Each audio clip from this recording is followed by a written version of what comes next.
دیا جائے. یہ سب باتیں اللہ کے علم میں ہیں، اور وہ فیصلہ اسی لیے یہ فیصلہ اس نے کسی اور کو نہیں دیا، اس کو اپنے ہاتھ میں رکھا. شرع لکم من الدین ما وصى به نوحا، اس نے دین میں تمہارے لیے وہی بات طے کی ہے، مقرر کی ہے، جس کی اس نے تاکید کی تھی، وصیت کی تھی نوح کو. والذی اوحینا الیک، اور اے نبی جس کی وحی کی ہے ہم نے آپ کی طرف. وما وصینا به ابراہیم وموسیٰ وعیسیٰ، اور جس کی وحی کی ہم نے، جس کی تاکید کی، وصیت کی ابراہیم کو اور موسیٰ اور عیسیٰ کو. اے مسلمانوں تمہارے لیے بھی وہی دین اللہ نے مقرر کر دیا ہے جو نوح کو دیا گیا تھا، اور اے نبی جو آپ کو دیا گیا، اور جو ابراہیم اور موسیٰ اور عیسیٰ کو دیا گیا. ان اقیموا الدین، اور یہ دین کس لیے دیا گیا کہ اس کو اب قائم رکھو. یہ کسی بھی اعتبار سے جو ہے اب یہ نہ ہو کہ یہ تمہارے ہاتھوں سے نکل جائے، اسے مضبوطی سے تھامو، اسے قائم رکھو. ولا تتفرقوا فیہ، اور اس میں تفرقہ مت ڈالو. اب یہاں ایک چیز آئی ہے کہ دین سب کا ایک ہی تھا، تمام نبیوں کا، تمام رسولوں کا. حضرت نوح سے لے کر ذکر ہوا حضور صلی اللہ علیہ وسلم تک، یہ اولو العزم من الرسل کہلاتے ہیں. یہ 5، حضرت نوح علیہ السلام، حضرت ابراہیم، حضرت موسیٰ، حضرت عیسیٰ اور محمد رسول اللہ صلی اللہ علیہ وسلم. اولو العزم من الرسل، رسولوں میں بھی جو بہت صاحب عزیمت تھے. ان 5 کا یہاں پر ذکر کیا کہ وہی چیز جو ان سب کو ملی ہے مسلمانوں، وہی دین تمہارے لیے بھی اللہ نے معین کر دیا. یعنی عقیدے کے اعتبار سے وہی دین توحید، بنیاد تو وہ ہے، وہی اخلاقی تعلیمات، وہی حقوق اللہ، حقوق العباد. پورا جو ایک خاکہ ہے دین کا وہ تو ایک ہی ہے. ہاں اس میں رنگ آمیزی جو ہوتی ہے اس خاکے کے اندر، اس میں کہیں شریعتوں میں تھوڑا بہت فرق ہے. نماز حضرت موسیٰ علیہ السلام کی شریعت میں بھی تھی، اس شریعت میں بھی ہے، لیکن اس کی حیت میں تھوڑا بہت فرق ہے. روزہ پچھلی امتوں میں بھی تھا، اس امت میں بھی ہے، اس کی حیت میں بھی تھوڑا بہت فرق ہے شکل میں، لیکن وہ ہے دین توحید. اصل میں یہ دین توحید ہے، بنیاد اس کی توحید ہے، اور اس اعتبار سے ایک ہی دین چلا آ رہا ہے. اور دیا اس لیے گیا کہ اب اس کو قائم رکھو. اور اسی میں یہ بات امپلائیڈ ہے کہ اگر دین قائم نہ رہ سکے تو پھر اس کو قائم کرو. اس کی بڑی اچھی مثال دی جاتی ہے کہ ایک خیمہ ہے، نصب کر دیا گیا. اول تو کوشش ہونی چاہیے کہ یہ گرے نہ، مضبوط کیا جائے، یہ نہ ہو کہ کوئی آندھی آئے اور فلیٹ ہو جائے. اور اگر خدا نہ خواستہ گر گیا ہے تو اب تمہاری ذمہ داری ہے کہ اس کو قائم کرو. تو یہ دین اس لیے آیا، اس کی اقامت ہونی چاہیے، یہ قائم کیا جائے، یہ قائم رہے. یہ مسلمانوں کی ذمہ داری ہے، اور یہ قائم تبھی رہے گا جب وہ توحید کا جو مرکزی نقطہ ہے اس کو ہاتھ سے نہیں جانے دو گے. وہ دین ہے سب. کبر علی المشرکین ما تدعوہم الیہ، اے نبی مشرکوں پر یہ بڑی بھاری ہے یہ بات جس کی طرف آپ انہیں بلا رہے ہیں. اور وہ بھاری چیز کیا پڑ رہی تھی؟ ایک اللہ کی بندگی. اللہ یجتبی الیہ من یشاء، اللہ ہی چن لیتا ہے، اپنی جانب کھینچ لیتا ہے جس کو چاہتا ہے. کسی کو اللہ تعالیٰ خود بھی چن لیتا ہے، پسند کر لیتا ہے. حضرت عمر رضی اللہ تعالی عنہ چلے تھے کسی اور ارادے سے، اسلام کے سخت ترین مخالف تھے، دشمن تھے ایک وقت تھا، اور نبوت کے 6 سال وہ ایمان لائے. اس وقت بھی ارادہ کیا تھا ان کا آپ کو معلوم، لیکن اللہ نے کھینچ لیا انہیں اپنی طرف. کسی کسی پر اللہ کی خاص نظر کرم بھی ہو جاتی ہے. تو اللہ یجتبی الیہ من یشاء، وہ جس کو چاہے اپنی طرف چن لیتا ہے. ویہدی الیہ من ینیب، اور ہدایت دیتا ہے اس کو کہ جو خود متوجہ ہو اللہ کی طرف. جو طالب ہدایت ہو اسے لازماً ہدایت ملتی ہے،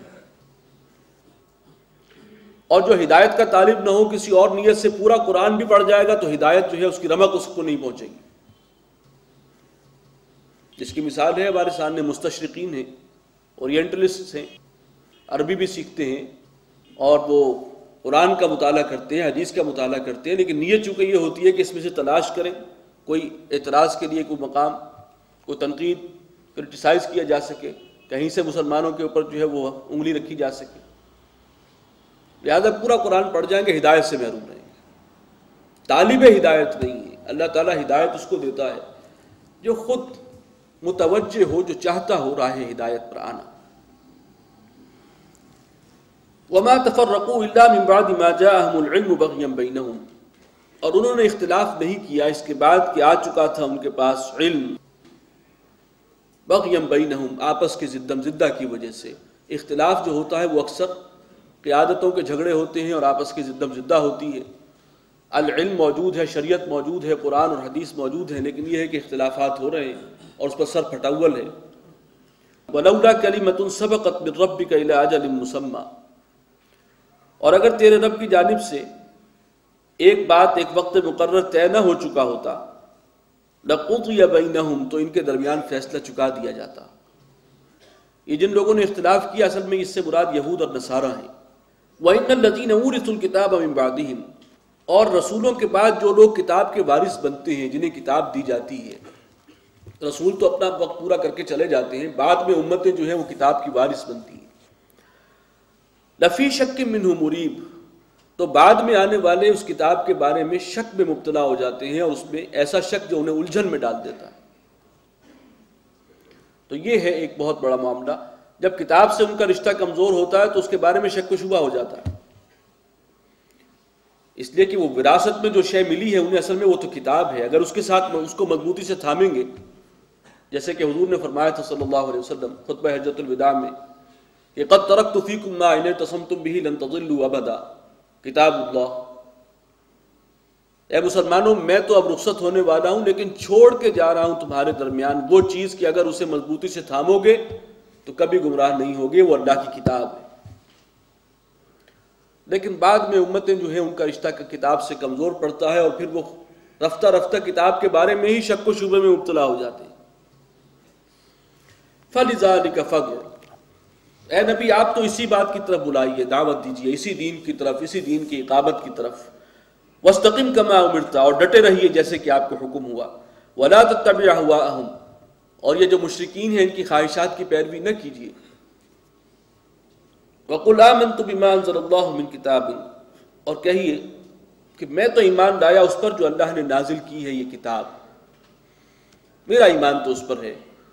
یہ مشرک تو چاہیں گے کہ آپ اس قرآن میں کوئی تبدیلی کر لیں، اس میں جو ان کے معبودان باطل کے بارے میں سخت الفاظ ہیں وہ نکال دیں، کچھ لچک اس کے اندر آ جائے، لیکن آپ صاف جواب دیجیے کہ جو کچھ ہے اس کتاب میں اس پر ایمان رکھتا ہوں، اور ان کے دباؤ میں مت آئیے۔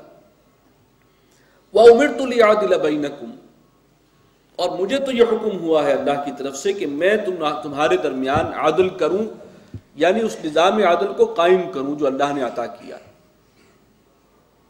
یہ وہ مشن ہے حضور صلی اللہ علیہ وسلم کا، کہ ایسا نہیں کہ سابقہ رسولوں کی طرح آپ دعوت دیتے اور واعظ کہتے ہی اس دنیا سے رخصت ہو جائیں گے، اور پوری قوم جو ہے بعد میں ہلاک کر دی جائے گی، نسیہ منسیہ کر دی جائے گی۔ اب آپ کے ذریعے یہ نظام عدل قائم ہوگا، میزان نسب ہوگی، یہ مشن ہے۔ اللہ ربنا و ربکم، اللہ ہی ہمارا بھی رب ہے اور تمہارا بھی رب۔ لنا اعمالنا ولکم اعمالکم، ہمارے لیے ہمارے اعمال ہیں، تمہارے لیے تمہارے اعمال۔ لا حجت بیننا و بینکم، ہمارے اور تمہارے درمیان کوئی حجت بازی نہیں ہے، کسی بحث مباحثے کی ضرورت نہیں۔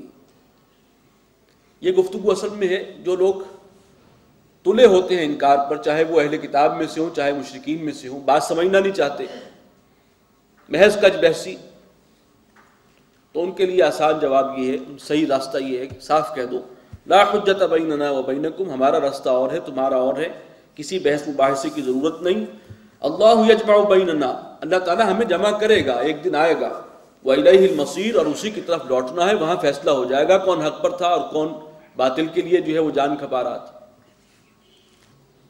وَالَّذِينَ يُحَاجُّونَ فِي اللَّهِ، اور وہ لوگ کہ جو اللہ کے بارے میں کج بحثی کرتے ہیں، مجادلہ بحث کرتے ہیں، جھگڑتے ہیں، مِن بَعْدِ مَا اسْتُجِيبَ لَهُ، اس کے بعد کہ اللہ کو مانا جا چکا ہے، اس پر لوگ ایمان لا چکے ہیں، ایسے لوگ ہیں معاشرے میں۔